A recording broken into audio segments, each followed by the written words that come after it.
Hôm nay mời cả nhà ăn cơm cá dứa nha cả nhà nha. Hôm nay Quỳnh có cá dứa baby rất là ngon luôn.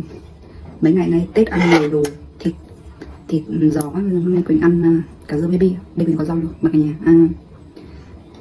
Rau luộc chấm với nước tương nha cả nhà nhé.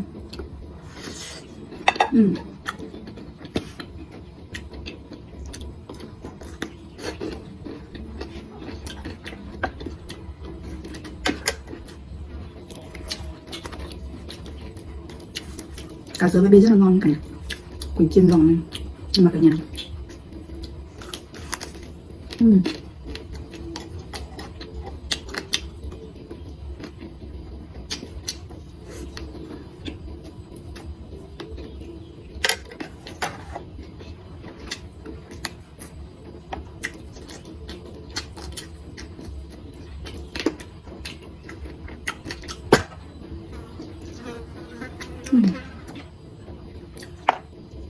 khách không ngờ mà tới cả nhà.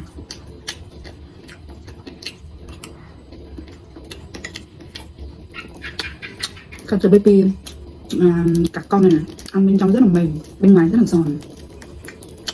Thử xin.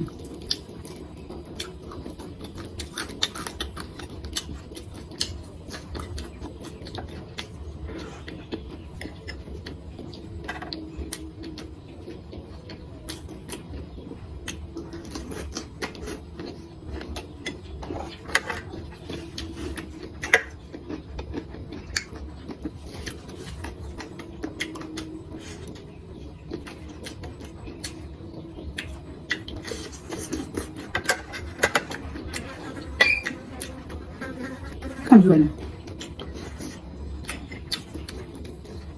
nó ngồi trên 10 cá các bạn, nó bắt đầu nó nhảy rồi, bay vào.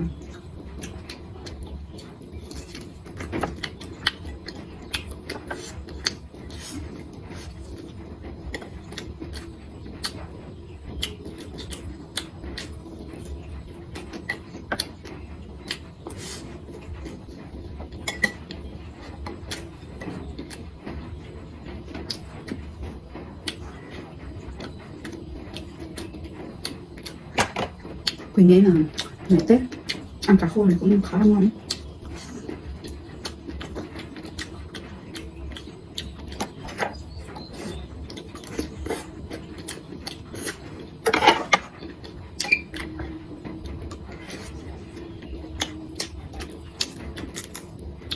Cái bụng rất là béo luôn.